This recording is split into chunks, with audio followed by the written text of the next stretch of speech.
Hariom. Hello विद्यार्थी मित्रों, आज आपनो विषय है विज्ञान धोरण 7 प्रकरण 12 वनस्पतिमां प्रजनन। आज આપણે આ વિડિયોમાં પ્રસ્તાવના પ્રજનનના પ્રકાર વિશે માહિતી મેળવીશું। આગળના વિડિયોમાં મેં તમને પ્રજનનના પ્રકાર વિશે થોડી માહિતી આપી હતી, બરાબર। વ્યાખ્યા વિશે લખાયા હતા, મુદ્દા લખાવ્યા હતા, તો તમે વિડિયોમાંથી નોટમાં મુદ્દાઓ લખજો અને તૈયાર કરજો। વ્યાખ્યા છે, મુદ્દાઓ છે, લખવાની તમારે આદત પાડવાની રહેશે। તમે જ્યારે છઠ્ઠામાં હતા ત્યારે હું તમને પોઈન્ટ્સ લખાવતી હતી, એમ સાતમામાં પણ અત્યારે ઘરે છો તો પણ મેઇન પોઈન્ટ જે આવતા હોય તમારે નોટબુકમાં લખવાના રહેશે। તો શરૂઆત કરીએ પાઠની પ્રસ્તાવનાથી।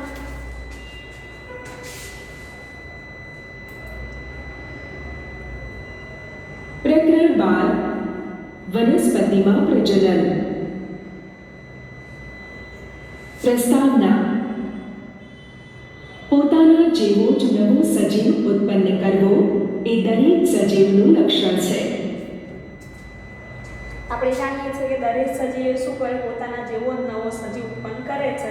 એ શું છે? દરેક સજીવનું લક્ષણ છે। પિતૃમાંથી નવા સજીવો ઉત્પન્ન થવાની ક્રિયાને પ્રજનન કહે છે। હવે પિતૃ હોય, પિતૃમાંથી નવા સજીવો ઉત્પન્ન થવાની ક્રિયાને શું કહેવાય? પ્રજનન। પરંતુ વનસ્પતિ કેવી રીતે પ્રજનન કરે છે? પ્રજનનના જુદા જુદા પ્રકારો છે, જેનો અભ્યાસ આપણે આ પ્રકરણમાં કરીશું।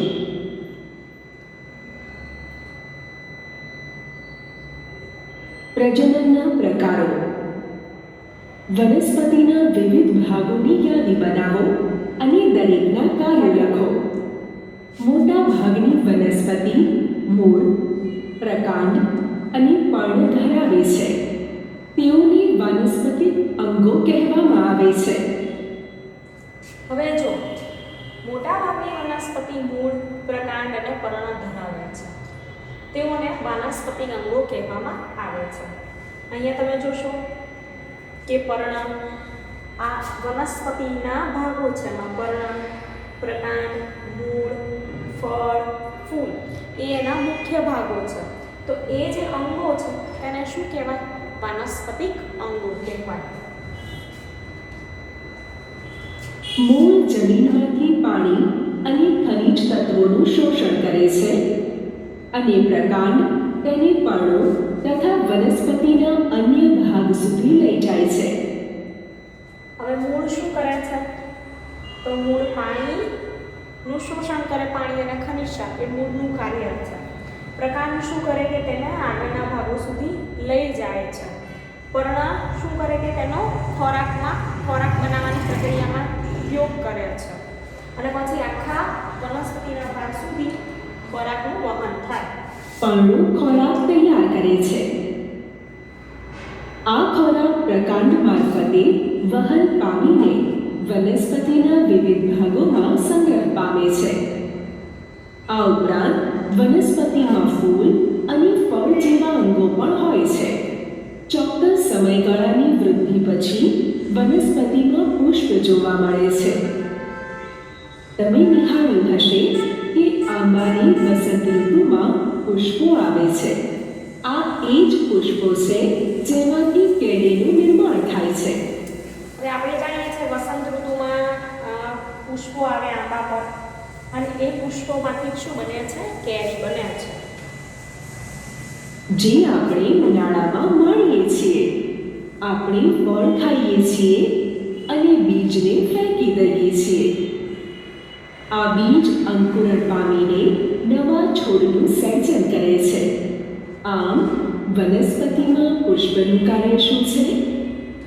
પુષ્પો વનસ્પતિમાં પ્રજનનનું કાર્ય કરે છે। પુષ્પો એ વનસ્પતિના પ્રજનનિક ભાગ છે। પુષ્પમાં કાં તો નર ભાગ કે માદા ભાગ અથવા બંને નર અને માદા ભાગ જોવા મળે છે। વનસ્પતિ વિવિધ રીતે તેમના બાળ છોડ ઉત્પન્ન કરે છે। તે મુખ્યત્વે બે રીતોમાં વહેંચાયેલ છે। એક, વનસ્પતિ મુખ્યત્વે શું કરે છે? તો પોતાની રીતે બાળ છોડ ઉત્પન્ન કરે છે હવે તે કેવા બે ભાગમાં વહેંચાય છે. હવે ઘણી વનસ્પતિ એવી હોય કે જેમાં ફક્ત પુંકેસર હોય અને ઘણી વનસ્પતિ એવી હોય કે જેમાં શું હોય ફક્ત સ્ત્રીકેસર આવેલું હોય. બરાબર. તો પુંકેસર અને સ્ત્રીકેસર બંને હોય એવી પણ વનસ્પતિ હોય છે, એટલે ધ્યાન રાખજો. અલિંગી પ્રજનન. 2. લિંગી પ્રજનન. અલિંગી પ્રજનનમાં વનસ્પતિ બીજ વિના નવો છોડ ઉત્પન્ન કરે છે. હવે જે અલિંગી પ્રજનન છે એ અલિંગી પ્રજનનમાં વનસ્પતિ બીજ વિના નવો છોડ ઉત્પન્ન કરે. લિંગી પ્રજનનમાં વનસ્પતિ બીજમાંથી નવો છોડ ઉત્પન્ન કરે છે. જ્યારે લિંગી પ્રજનનમાં નવો છોડ બીજમાંથી મેળવાય છે. પહેલીએ વિચાર્યું કે નવા છોડ હંમેશા બીજમાંથી ઉદ્ભવે છે, પરંતુ તેણે ક્યારેય શેરડી, બટાટા કે ગુલાબના બીજ જોયા નથી. તેણે જાણવા ઈચ્છે છે કે આ વનસ્પતિઓમાં પ્રજનન કેવી રીતે થાય છે. શેરડી, બટાટા કે ગુલાબમાં અલિંગી પ્રજનન વડે નવો છોડ ઉદ્ભવે છે. હવે જુઓ શેના વડે? તો શેરડી જુઓ, બટાટા, ગુલાબ. તમે શેરડીનો રસ પીધો હશે ઉનાળામાં, બરાબર ને? બહુ ભાવતો હશે. તો એ જે શેરડી છે કેવી રીતે નવો છોડ ઉત્પન્ન થાય છે? તેના પ્રકાંડ વડે. ત્યારબાદ બટાકા, તો બટાકા કલિકા વડે. આવી આ જે ભાગ છે ને આંખ કહેવાય. તો બટાકામાં જોજો આવું જોવા મળશે, બધાના ઘરે બટેકા હશે, એમાં જોજો. અને ગુલાબ છે તો ગુલાબ એ એની શેના વડે? તો પ્રકાંડ વડે નવો છોડ ઉત્પન્ન કરી શકે છે. અલિંગી પ્રજનન. અલિંગી પ્રજનનમાં નવો છોડ એ બીજ કે બીજાણુમાંથી મેળવાતો નથી. અલિંગી પ્રજનનમાં વાનસ્પતિક પ્રજનન, કલિકા સર્જન, અવખંડન, બીજાણુ સર્જનનો સમાવેશ થાય છે.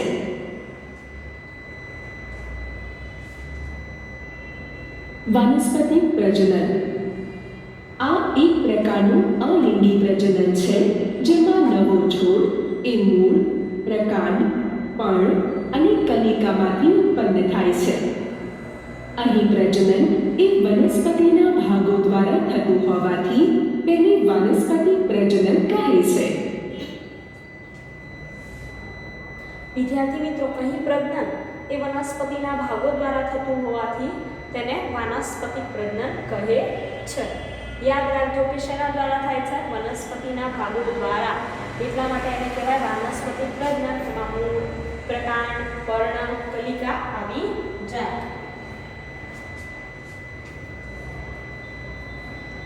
પ્રવૃત્તિ. ગુલાબ અને ચંપાની ડાળીને ગાંઠથી કાપો. આ ટુકડાને કલમ કહેવાય છે. આ કલમને જમીનમાં દાટો. ગાંઠ એ પ્રકાંડ કે ડાળીનો એ ભાગ છે જેમાંથી પર્ણ ઉદ્ભવે છે. આ કલમને રોજ પાણી આપો અને તેની વૃદ્ધિ નોંધો. મૂળને બહાર આવતા અને પર્ણને ઉગતા કેટલા દિવસ લાગે છે તે નિરીક્ષણ કરી અને નોંધો. આવી જ પ્રવૃત્તિ અડુની વેલ એટલે કે મની પ્લાન્ટને પાણી ભરેલી કાચની બોટલમાં ઉગાડીને અવલોકન નોંધો. કલમમાંથી મૂળને બહાર આવતા અને પર્ણને ઉગતા લગભગ 3 થી 4 અઠવાડિયા લાગે છે. ગુલાબ કે ચંપાની ડાળીને ગાંઠથી કાપીને આ ટુકડાને જમીનમાં રોપવામાં આવે તો તેમાંથી તેનો છોડ વિકાસ પામે છે. હવે જે ગુલાબ કે એ હોય એના ડાળીના ભાગને કાપીને પ્રકાંડને આવી રીતે રોપવામાં આવે તો તેમાંથી શું થાય? બીજો છોડ ઉત્પન્ન થાય છે. ઉપયોગમાં લીધેલ ટુકડાને કલમ કહે છે અને આ રીતે કલમ કરવી કહે છે. તો આ જે આપણે ડાળીને કાપીને લીધી પ્રકાંડને એ શું કહેવાય? કલમ કહેવાય. અને જે પદ્ધતિ છે એને કહેવાય કલમ કરવી. ગુલાબ, ચંપો, મહેંદી વગેરેની કલમ રોપીને છોડ ઉત્પન્ન કરી શકાય છે. હવે ઉદાહરણ છે કે કલમ પદ્ધતિ છે એ કયા કયા છોડમાં ઉપયોગી છે, તો ગુલાબ, ચંપો, મહેંદી એ બધા છોડમાં કલમ પદ્ધતિ શું છે, ઉપયોગી છે.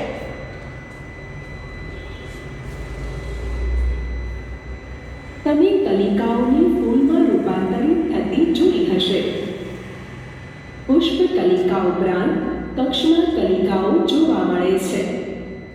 કક્ષ એટલે પર્ણનું પ્રકાંડ સાથેનું જોડાણ સ્થાન, જેમાંથી હવે જુઓ, કક્ષ એટલે શું, તો પર્ણનું પ્રકાંડ સાથે જોડાણ સ્થાન, જેમાંથી શું ઉત્પન્ન થાય, પ્રરોહ. હવે તમે વનસ્પતિ તો જોઈ હશે, પણ ધ્યાનથી આવી નજીક વનસ્પતિ કોઈ જોઈ હશે થી પ્રરોહનું નિર્માણ થાય છે. આ કલિકાને વનસ્પતિ કલિકા કહે છે.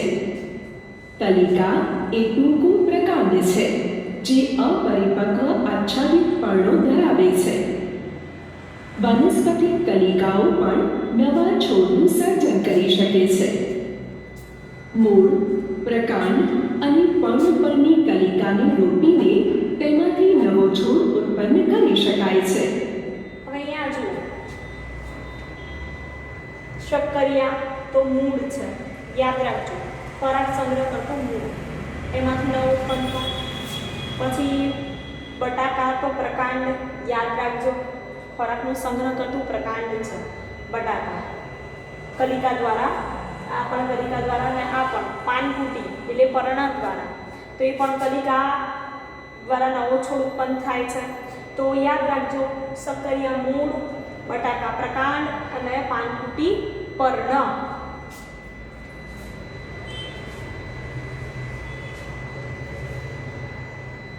પ્રવૃત્તિ: એક તાજું બટાકું લો, તેના પરના ડાઘા કે ચાઠા વીણોની કાચની મદદથી નિહાળો.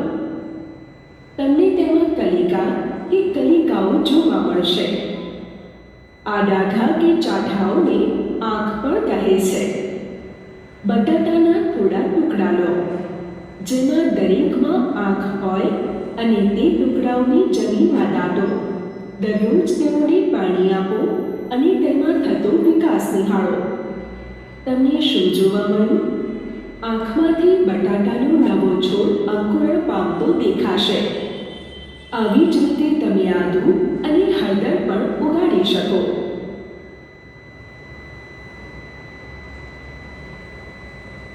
પાનફૂટી કે પર્ણ અંકુરણ વનસ્પતિ એ પર્ણ કિનારી પર કલિકાઓ ધરાવે છે. જો આ પર્ણ ભીની જમીન પર પડે તો દરેક કલિકા એ નવા છોડનું નિર્માણ કરે છે. કેટલીક વનસ્પતિઓના મૂળ પણ નવા છોડ ઉત્પન્ન કરે છે. શક્કરિયું અને ડહાલિયા તેના ઉદાહરણ છે. હોળ જેવી વનસ્પતિમાં તેનો અમુક ભાગ જુદો પડે ત્યારે તેમાંથી નવો છોડ ઉત્પન્ન કરે છે. દરેક છૂટો પડેલો ભાગ એ નવા છોડનું સર્જન કરે છે. બુજોને જાણવું છે કે વાનસ્પતિક પ્રજનનના ફાયદા શું છે? વાનસ્પતિક પ્રજનન દ્વારા ઉગતી વનસ્પતિ ઉગવા માટે ખૂબ જ ઓછો સમય લે છે. હવે જો વાનસ્પતિક પ્રજનન દ્વારા ઉગતી જે વનસ્પતિ છે ઉગવા માટે કેવું લે છે? ખૂબ જ ઓછો સમય. અને બીજમાંથી ઉગતી વનસ્પતિ કરતાં તેમાં ફૂલો અને ફળો કેવા આવે છે? ખૂબ જ ઝડપથી આવે. એટલે કે આપણી આસપાસ લીમડો પીપળો વડ કે બીજી કોઈ વનસ્પતિ હોય જે બીજમાંથી ઉગે છે, એમાં ફળ ને ફૂલ આવે છે, પણ જે આ વાનસ્પતિક પ્રજનન કલમ અને એવી બધી પદ્ધતિ દ્વારા જે વનસ્પતિ ઉગે એમાં ફૂલ અને ફળ કેવા ઝડપથી આવે છે. બીજમાંથી ઉગતી વનસ્પતિ કરતાં તેમાં ફૂલો અને ફળો ખૂબ જ ઝડપથી આવે છે. તેઓ એક પિતૃ છોડમાંથી ઉત્પન્ન થતા હોવાથી નવો છોડ અદ્દન પિતૃ જેવો જોવા મળે છે. આ પ્રકરણમાં આગળ જતાં તમે અભ્યાસ કરશો કે લિંગી પ્રજનન દ્વારા ઉદ્ભવતો છોડ એ બંને છોડના લક્ષણો ધરાવે છે. વનસ્પતિ લિંગી પ્રજનન દ્વારા બીજ ઉત્પન્ન કરે છે. કલિકા સર્જન. તમે અગાઉ અભ્યાસ કરી ગયા છો કે યીસ્ટ જેવા નાના સજીવો માત્ર સૂક્ષ્મદર્શક યંત્ર દ્વારા જોઈ શકાય છે. તેઓને જો પૂરતા પ્રમાણમાં પોષક તત્વો આપવામાં આવે તો તેઓ વૃદ્ધિ પામે છે અને અમુક કલાકે બહુગુણિત થાય છે. હવે તમારે શીખવાનું છે કલિકા સર્જન એટલે શું. તો વિદ્યાર્થી મિત્રો, યીસ્ટ જેવી જે વનસ્પતિ જે સૂક્ષ્મ જીવ છે એ શું કરે કે જો આવી રીતે બહાર હોય છે અને એને પૂરતા પ્રમાણમાં પોષક તત્વો જો આપવામાં આવે તો તેઓ વૃદ્ધિ પામે અને અમુક કલાકે શું થાય, બહુગુણિત, એટલે એકમાંથી બે, બેમાંથી ચાર એવી રીતે વધતા જાય છે. આ યીસ્ટ છે, જુઓ, તેને આપણે સૂક્ષ્મદર્શક યંત્ર દ્વારા યાદ રાખો, યીસ્ટ એ એક કોષી સજીવ છે. ચાલો એક પ્રવૃત્તિ દ્વારા જોઈએ કે તે કેવી રીતે પ્રજનન કરે છે. પ્રવૃત્તિ નોંધ. શિક્ષક દ્વારા નમૂના સહ સમજાવવું. યીસ્ટ કેક કે યીસ્ટ પાવડર બેકરી કે કેમિસ્ટની દુકાનેથી લો. શું કરવાનું છે કે યીસ્ટ કેક અને યીસ્ટ પાવડર એ બેકરી કે કોઈ દુકાનેથી લો. એક ચપટી યીસ્ટ લો અને તેને પાણી ભરેલા વાસણમાં મૂકો. શું કરવાનું કે એક ચપટી યીસ્ટ લેવાની, તેને આપણે પાણી ભરેલા બીકરમાં કે વાસણમાં નાખવાનું છે. તેમાં એક ચમચી ખાંડ લો અને તેને હલાવીને દ્રાવ્ય કરો. શું લેવાનું કે તેમાં એક ચમચી ખાંડ લેવાનું, તેને હલાવીને દ્રાવ્ય કરવાનું છે. બરાબર. તેને ઓરડાની હૂંફાળી જગ્યા પર મૂકો. 1 કલાક પછી કાચની સ્લાઇડ પર આ દ્રાવણનું એક ટીપું મૂકો. હવે 1 કલાક પછી આપણે જે દ્રાવણ બનાવ્યું હતું ને એ દ્રાવણનું ટીપું કાચની સ્લાઇસ પર મૂક્યું અને સૂક્ષ્મદર્શક યંત્રની મદદથી નિહાળો. તમને શું જોવા મળે છે? તમને યીસ્ટના નવા સર્જાયેલા કોષો જોવા મળશે. હવે તમને શું જોવા મળે છે? તો યીસ્ટના નવા સર્જાયેલા કોષો જોવા મળે છે. ધ્યાનથી જુઓ. યીસ્ટના કોષોમાંથી એક નાનું બલ્બ જેવું પ્રલંબન જોવા મળે છે, જેને કલિકા કહે છે. કલિકા ધીરે ધીરે વિકાસ પામે છે અને હવે કલિકા શું કરે? ધીમે ધીમે વિકાસ પામે. જુઓ તમે. અને પિતૃકોષથી અલગ થઈ નવા કોષ તરીકે વિકાસ પામે છે. નવો કોષ વૃદ્ધિ પામે છે, પુખ્ત બને છે અને બીજા ઘણા યીસ્ટના કોષો સર્જે છે. કેટલીક વાર બીજી કલિકાઓ મુખ્ય કલિકામાંથી સર્જાઈ કલિકાની સાંકળ બનાવે છે. જો આ પ્રક્રિયા ચાલુ રહે તો થોડા સમયમાં વિશાળ સંખ્યામાં યીસ્ટના કોષો જોવા મળે છે. હવે કલિકા સર્જન એટલે શું? તો જો આ પ્રક્રિયા ચાલુ રહે તો થોડા સમયમાં વિશાળ સંખ્યામાં યીસ્ટના કોષો જોવા મળે છે. ખૂબ જ વિશાળ સંખ્યામાં. બરાબર. અહીંયા તમે જોઈ શકો છો. અવખંડન.